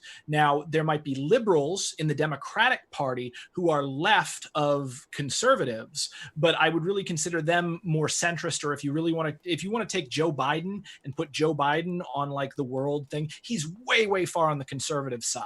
And the Democratic Party is controlled by the most conservative elements of it, which is why they like spiked Bernie Sanders, who ironically, Bernie Sanders, if he were a European politician, wouldn't be saying anything controversial and would just be like smack dab as a centrist. Gotcha. Yeah, he's a capitalist. By the way, I would like to have you on our channel, Atheist Republic, to discuss some of these ideas like communism, anarchism. Yeah, okay, great. Yeah, guys, follow both of our channels in the description, because we're gonna have some exciting discussions after this. Yeah, this will be fun because, like, I can talk about anarchism, communism. I can talk about Buddhism if you want to, because I'm both an atheist and religious. So yeah. Nice. And we will move to the next one as iPhone Musings gives an unusual super chat. Says, I extend my hand in marriage to Kay. Very nice, Kay. Very popular already. That's so sweet. Unfortunately, I am already married. Yeah. Oh no, you shouldn't tell them that. You should build a simp army online. This is Susanna is in our Atheist Republic CEO is in the live chat. She's building her own personal simp army. It's very effective. That's the best way. You have to hide that ring. You can build a large following. Yeah. Yeah. You could do and I am also married, but I'm polyamorous. Yeah, so you might have a chance, simps. You guys could simp me. There's a boyfriend and a husband. Yeah. Boyfriend, husband, girlfriend. I don't give a crap. Next up. I hope my husband's not watching this. Next up, Andrew Weber. Thank you. I was talking to chat, not UK, but sure. Andrew says, my deepest respects to Armin for having the courage to defend my people. You are a truly noble and honorable man. Oh, well, okay. I just want to say that I do recommend not looking at white people as your people. I do suggest that, not dividing each other into tribes based on things that are not that meaningful. I mean, saying my people based on skin color to me is as interesting and valuable as saying my people based on your hair color, right? I think when it comes to my people, I think we should consider everybody that lives on this planet as our people. I think that would be a healthier way to go forward and look at everything. I agree 100% with that. And also, like, white people, we really are not that similar. Like, there is a huge difference between like a freaking Scot and like somebody from Scandinavia, and they're even really close to each other. I mean, come on, guys, we're all in this together. Like, we only have one planet to we really need to save this planet, and going about like dividing ourselves based on these, yeah. That's but again, true. Let's acknowledge that he is still praising you. So much. No, I know. Am I coming off as ungrateful for? No, praise? you're not. Okay. No, you're not. And he's probably a Nazi. So many different white people. Think of Brenton and how he different he is from all of us. So. Yeah, and I'm like the whitest freaking white person out there. Like my freaking my great grandfather. Like I'm from the Caucasus Mountains, like or the Carpathian Mountains. Like my grandfather, like when that weirdo who invented whiteness was holding that skull of the Georgian that he thought was like super beautiful, that was probably my like great grandfather's skull or great grandmother's skull or whatever. So I like outrank all the other white people. All right, my question is from Rodney Fallberg. He says, Brenton, powerful opening statement, but it's flawed. In order to live, animals have to hunt. In order to live, people have to work. Socialism contradicts nature itself. Have you read Rich Dad, Poor Dad or watched ALUX videos? I have no idea what those two things are, but and I have heard this argument that life requires struggle, and that very much is true. We do have to work, and working is part of the essence of what it is to be a person. But what socialists take issue with, and especially libertarian socialists like myself, is not the fact that we have to work. It's the fact that we have to work for other people under conditions that those people set, and have no option to work for ourselves, no realistic option to work for ourselves. So, again, I don't have a problem with working. I actually love working, but I have a problem with working for a capitalist. Gotcha. And I'm going to send over the last 3 super chats over to Kay right now, but I'm going to read the first one just to keep it moving. This person, let me just see if I can find their name. Very embarrassing. Turbo, thanks for your question, said, Brenton, racially based affirmative action targets ethnic minorities. It is, in a way, systematic racism against whites. Would you support class-based affirmative action, considering it would not discriminate against poor whites? I would support class-based affirmative action, and we have class-based affirmative action, not well enough. But yeah, and in fact, it would because Black people are overrepresented in poverty conditions, that would actually raise up a lot of Black people without specifically basing it on race. I think a class-based approach would be better. That said, I don't think that affirmative action that targets minorities to try to get them into higher positions within society is necessarily bad. And I also don't think it is necessarily racist, because again, if an institution has 10 slots and you take 9 of those slots are going to white people, and one of those slots are saying, we're going to put a minority in this slot. You haven't really discriminated against any white people. You haven't said a white person can't get into that institution. All you've done is you've made the competition a little stiffer among all of those white people. But also think about if there are 9 spots that go to white people and 1 spot that is specifically for a brown person or a person of color, how much competition does that person have to deal with compared to the average white person? It's a lot more. Gotcha. I don't think that when you're looking at hiring people, you should consider. I mean, I think no, if you look, I think you can't. But yeah, I mean, yeah, but I also think like looking at. I agree with more what you said earlier. It needs to be class based. Looking at dealing with poverty as a whole, and the fact that Black people are hurt by it more will automatically help them even more without you having to focus on race. I think when it comes to like looking at boardrooms and trying to come up with the balance of Black and white and women and men, yeah, that's these weird. those are treating the symptoms rather than the causes, and I think it actually distracts us from addressing the causes. Yeah, I mean, Gotcha. there was a joke. Okay. Move pretty quick, just because we have a number. Problem with boardrooms is there's too many of them, and not enough of them are on fire. Not that they're not rainbow enough. All right. So my next one is from Gabriel K, and I must have missed this part of the discussion whenever I got kicked out. It says, "Clear your own gate." What the fuck? So a woman in the USA being upset for someone holding the door for her is more important than women being stoned for adultery. Get your bourgeois liberal principles together. Okay. Talking about. Yeah, I think this is directed at me. But I want to say, can I quickly say that people can focus on small problems and big problems at the same time or exclusively? Like if that's the standard, okay. If that is your standard, then everybody has to just figure out what's the worst thing that is hurting humanity right now, and nobody can speak about anything other than that right now. Like I don't understand. You could like what are you gonna do next? Like, if you want to like, oh my God, there's so many potholes in our street, let's go fill that. Or like, really, you're worried about the potholes in your street? What about people that have no roads at all? Like that. Whataboutism. Yeah. Starving people in China would be happy to have that. I hate to do this, Brenton, but just... No, but Brenton didn't say anything. I took his... Yeah, this was... gotcha. Yeah. Sorry about that. Yeah, don't worry about that. Okay, so... That was anti-white racism right there, but go on, sorry. So what this person said... can you read that again, Kay? Because my brain got... It says, clear your own gate. So a woman in the USA being upset for someone holding the door for her is more important than women being stoned for adultery. Okay, this is adorable almost, because it shows a complete misunderstanding of what women have to deal with, like, when it comes to sexism, like in this country. And I remember being shocked about this. Like, I remember when all stuff was coming out with like Harvey Weinstein and all this stuff, I was like, what, did I miss a meeting or something, guys? Like, I've been a guy my whole life. I've never done or thought anything like this. But apparently there's a bunch of us that are freaking awful.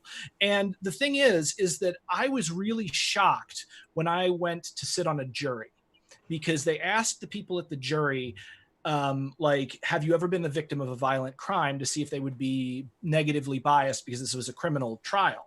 And so many of the women raised their hand, and one after another admitted to being raped. So when you want to talk about like sexism in the United States and misogyny in the United States, it's not getting mad because somebody didn't hold open a door for you. It's being raped, it's being beaten, it's being killed. And if you, and the actual thing of like women being stoned to death for honor killings, it's really not that different from women being murdered by their spouses for sleeping with another man or being seen to sleep with another man. Next up, the optimistic pessimist, thanks for your question, said correlation does not equal causation. We don't know that systemic racism is a causal factor for racial disparities or inequalities. It's just one of many hypotheses for racial differences in outcomes.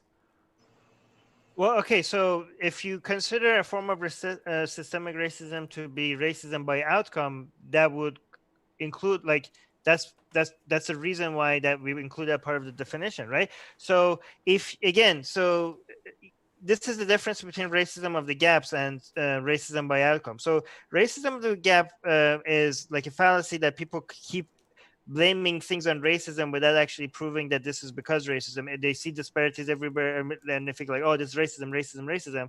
And when they do that, they're actually talking about intentional, explicit form of racism, and they have no proof for it. That is uncalled for. That is unjustified. But it is justified to look at the outcomes and say like, okay, we controlled for all the variables: crime rates, population, wealth, access to lawyers. After adjusting for all of that, the system is still producing bias against a group of people.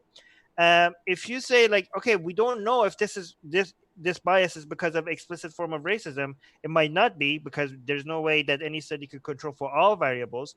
It might not be because of any form of explicit racism, but the very fact that all justifiable form of variables controlled for is still giving you bias outcomes means that your system is racist against a group of people, even if it's not intended to be so, right? So when you say it doesn't prove that it's racist, well, the definition, based on the definition of what it means to be racist by outcome, it is racist by outcome. I think this person is talking about the explicit or intentional form of racism. And yes, they're right. It doesn't prove that. Yeah. Gotcha. I would say if that was all we were saying, yeah, but I mean, there's mountains of data. Like a good example being that blacks are not only the blacks and whites use and sell drugs at the same rates, but black people are punished worse and are more often than not prosecuted as opposed to white people. There's the other thing is that black people are both charged with murder most often and exonerated of murder charges most often, like 7 times greater. So for the same crimes. Yeah, for the exact same crimes. So anti black bigotry within the system and system, like that's irrefutable, and there's mountains and mountains of data. And it's not just correlation and causation.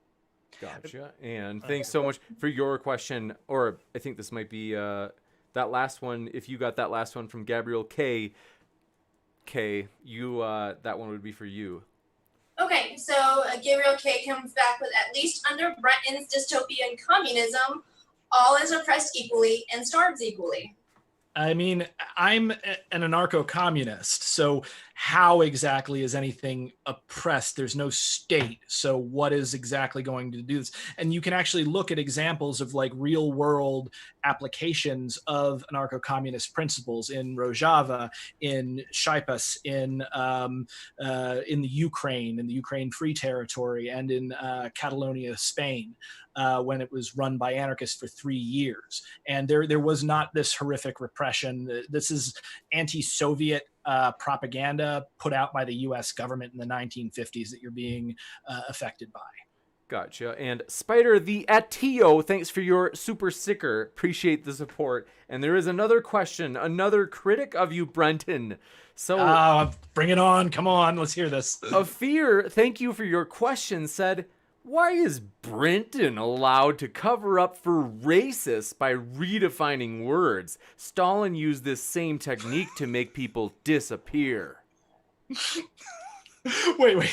Stalin redefined words to make people disappear? That's what you're going to say? So first off, like the actual Soviet purges were not Stalin redefining words. What it was Stalin's paranoia. And it wasn't just Stalin. Just the ruling class blamed it all on Stalin because he was dead. And none of them wanted to be prosecuted for all the crazy bullshit that went on. I mean, like, really, if you look deeply into the Soviet purges, they're horrifying, but it has nothing to do with redefining words. Here's what happened. You didn't even bother to read 1984. You heard someone talking about 1984 and talking about Newspeak, which was limiting the language, not redefining it, but actually eliminating the ability to express things with it. And you said, 1984 was about words, Stalin words, therefore redefining words is Stalinism. It's the most idiotic point that I've ever made. You should be ashamed of yourself. And, everyone is dumber for having heard that. Very sassy tonight. I do want to address redefinitions of the word racism. I think it's okay to add to the definition of racism based on its practical use.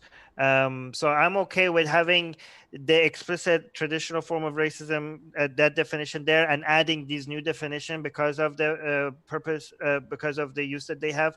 What I don't like is that people who add this new definition and they want to take away the old. Like, I'm not okay with replacing the definition. I'm okay with the adding definitions. So for people who say that the explicit form of racism is not racism at all, if it's systemic, like, they are redefining words. I think it's both of them are useful. I think keep the old one, call it explicit racism, add these new definitions. They do have practical uses. Gotcha. And then there was a question I sent over to you, Kay, on Twitter. Another one from Gabriel K, because he seems to be a fan of yours, Brenton. No boy. Brenton, you need to listen to George Carlin. You are his not my problem typical liberal. I love George Carlin. Are you kidding? Like, George Carlin is like the go-to guy. In fact, my favorite thing about George Carlin is he has a great bit where he like describes toxic masculinity perfectly without ever using the phrase toxic masculinity. Like, look up his, it's called, just Google like George Carlin, the male disease. It's the same thing that all these like highly academic feminists were coming up with, but he actually like expressed it on his own really quickly. Carlin's brilliant. Gotcha. And SpongeBob SquarePants, thank you for your super sticker of support. Appreciate it. Then, Kay, if you had seen that last one in the live chat, had you seen that one from the optimistic pessimist? I did, but it disappeared on me. Okay. What I'll do want to is acknowledge all the 1350s that I'm seeing in the live chat. Jesus. If you have time.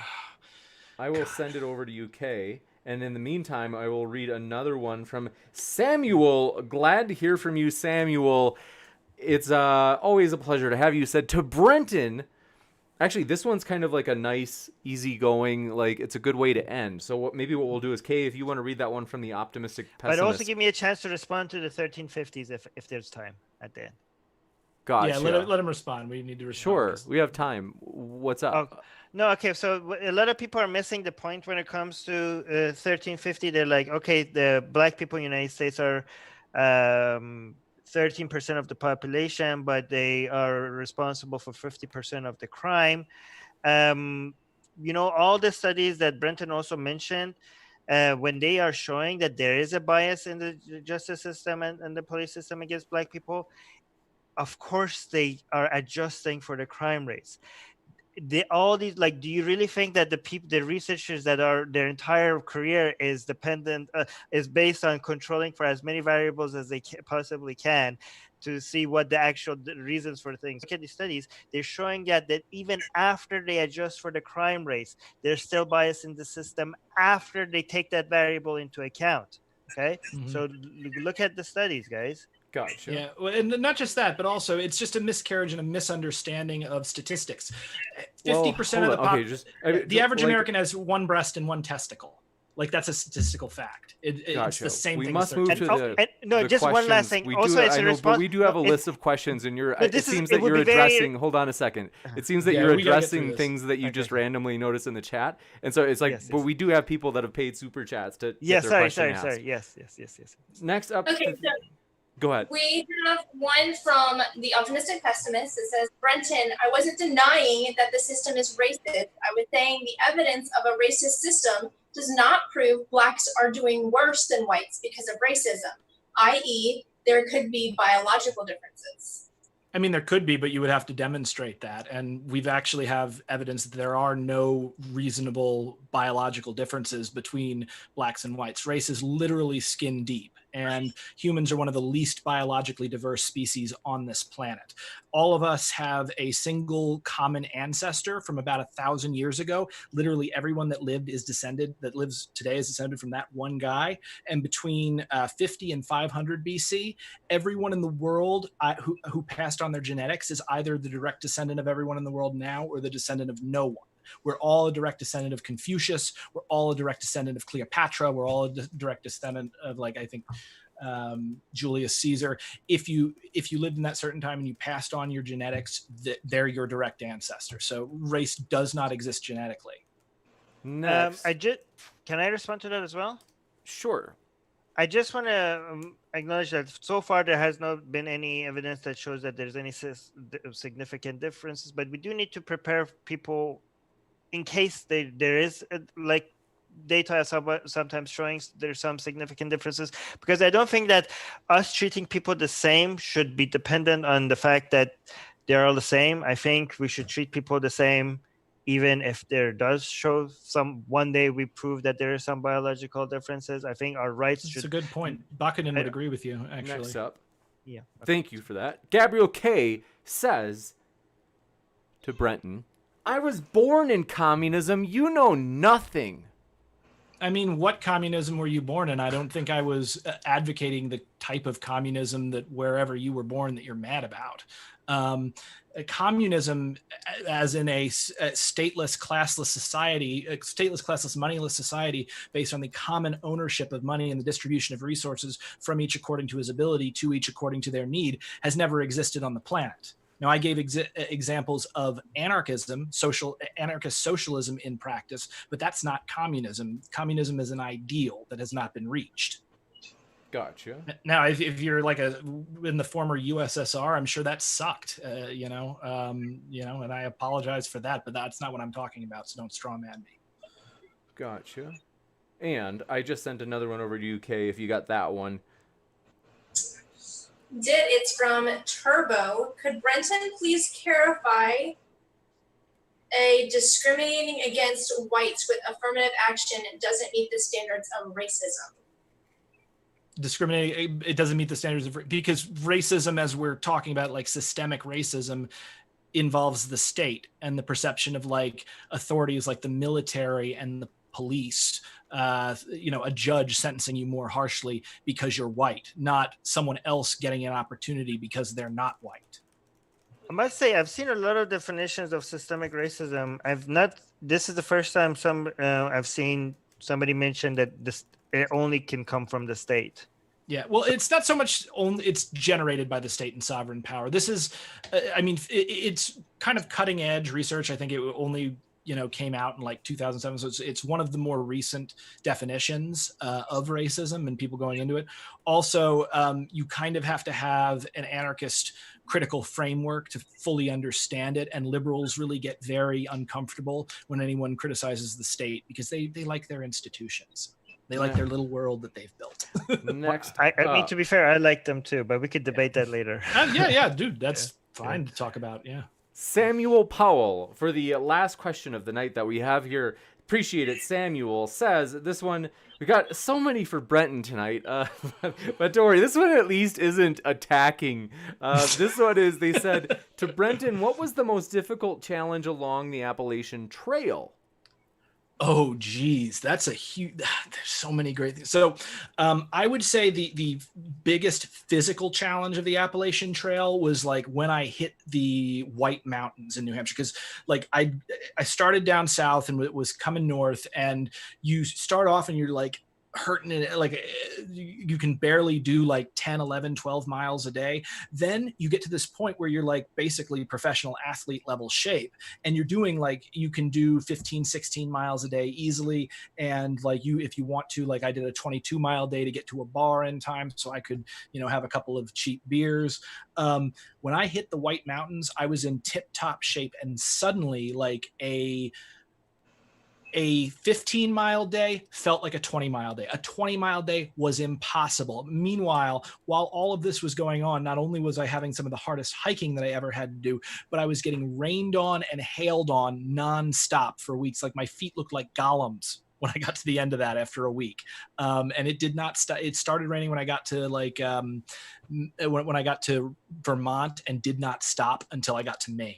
So yeah, that the whites are just like, that's like the boss, or like the mini boss. The boss itself is Katahdin at the end. But yeah, that was the biggest physical challenge. That is really interesting, and want to say, folks, want to say first, thanks for all your questions, just hanging out with us tonight in the live chat. Thanks so much, mods, for looking out for whether it be spam or hate speech, whatever it is. We appreciate all of your efforts. And most of all, I want to say thanks so much, Brenton and Armin and Kay. It's been a pleasure to have you, and especially Brenton and Armin being in the hot seat debating these issues. Pleasure to have you. And one quick reminder, everybody, their links are all in the description. We have one last question from Turbo, who just fired a super chat in. Said, you can end the stream, no worries. I just want to point out that the chat that public universities are a component of the state. I think it's a dialogue they have going on in the chat. Yeah, I mean, public universities are created by the government and funded by tax dollars. They're not the state, but like, at least not in the definition I gave of it. But yeah, I mean, government isn't just evil. Gotcha.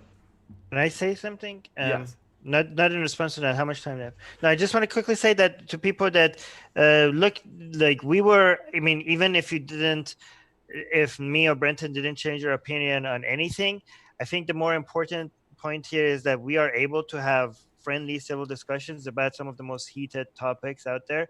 And I think that is even more, sometimes even more important than changing the other person's opinion, because it seems like these disagreements are being used for a lot of people to hate each other.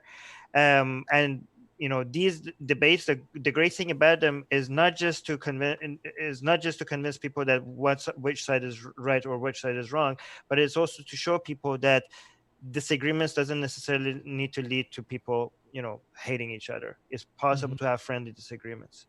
Couldn't agree more. Love your philosophy, and that is absolutely true, folks. We hope you feel welcome here, no matter what walk of life you're from. We mean that gay, straight, Christian, atheist, like everybody. We could name everybody, and we just want to let you know we really do hope you feel welcome. So with that, we hope you keep sifting out the reasonable from the unreasonable. And one last thanks to our guests, Brenton, Armin, and Kay.